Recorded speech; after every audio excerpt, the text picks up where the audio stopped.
Hey guys, good afternoon. Brad Reynolds here with the Brad Reynolds team, bringing you episode number 7 of Real Estate with Reynolds.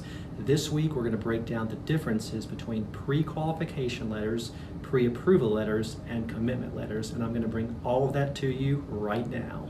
Buying a home can be competitive, whether it's a buyer's or seller's market. You may find the perfect house for you that checks off all of the boxes on your wish list, but fail to act quickly enough and you miss out on the deal. Sometimes you may put in an offer, but the seller isn't convinced that you have the ability to complete the purchase, leading them to consider other prospective buyers. As a result, it's important to show that you are a serious buyer and can get access to funds quickly.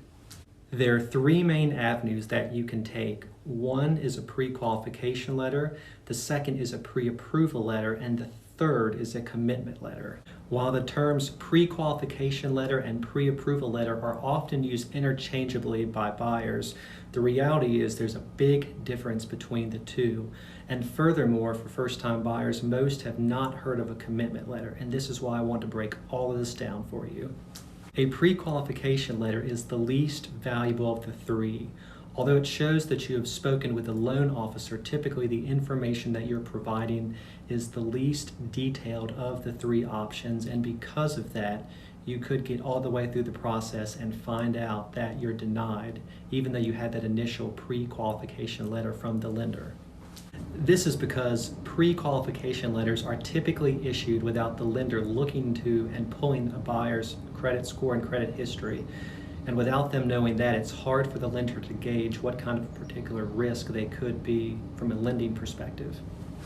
The pre-qualification process is so simple that it can even be done over the phone with the buyer briefly outlining their income, debts, and assets. Therefore, the loan officer is really not looking at any actual documentation of assets or liabilities. They're only looking at what someone has filled in on an application. Overall, guys, this is something I would not mess with. I would never want my client to submit a pre-qualification letter with an offer versus a pre-approval letter. Most sellers are going to look at it and have little to no desire to work with you because the lender has not really looked into who you are. Overall, avoid them. So that leads us to pre-approval letters. This is the next step up in the hierarchy of lending. Really, sellers are going to look much more favorably on these because this is where a buyer has gone in and filled out an application and attached W-2s and attached tax returns and attached bank statements and given the lender a lot more to work with. Whenever you're buying, always have a pre-approval letter, not a pre-qualification letter. Also, another beauty of the pre-approval letter is that it gives you a range, a price range. The lender will say you are good up to X amount, and then you're not really driving blind. Usually when people first call me, the first thing I talk about is, okay, you're talking about a price range you want to be in, but how do you know you can actually afford that? Well, when you've got that pre-approval letter from the lender, that validates whatever range you want to be in, or conversely, could help you realize, oh, I can afford even more than I thought, or sometimes even less than I thought. That's always a bummer, but it's always good to be accurate and know what you're looking at is in a range that you can afford. Lastly, that leads us to commitment letters. A commitment letter is a letter issued by an underwriter from a bank who has thoroughly looked over all of your documents and said, yes, we are going to give you the loan on whatever property you buy up to blank price that you're approved from. This is the best way you can do it, guys. Very few people go this route, but it's highly desirable, and when you present a commitment letter with an offer, if it's a multiple offer situation, you are bound to stick out. Highly encourage it.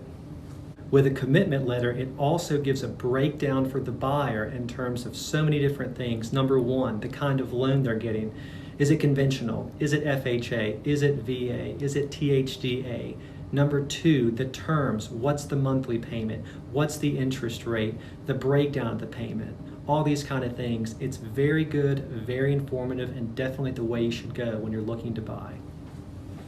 Wrapping this one up, guys, in closing, whenever you're looking to buy, number 1, avoid pre-qualification letters. We've broken down why they're just not worth the paper they're written on. Number 2, at a minimum, go for a pre-approval letter where the lender has looked into your finances, given it a good comb over, and says, yeah, on paper this looks pretty good. We'll find out more about you as you go, but you look good. Or third, if you can, get that commitment letter. And a lot of offers I'm seeing today and writing up, most submit a pre-approval letter with it, but we've had a lot of multiple offer situations. Even right now, even with all the mayhem going on with coronavirus, etc., if you can get a commitment letter, get that. And with that, we wrap up another episode of Real Estate with Reynolds. I hope you're enjoying these videos. If you are, go to YouTube, search my name, Brad Reynolds, B-R-A-D, last name Reynolds, R-E-Y-N-O-L-D-S. Hit the search bar, find me, subscribe. Feel free to like these videos, leave a comment, and watch for more coming soon content. Also, as we've mentioned, the website is under construction now as we speak, scheduled to go live in late July, early August, thinkbrad.com. So excited for this, been spending tons of hours with my web team and others breaking it down and can't wait to show it to you all. Thank you very much. See you soon.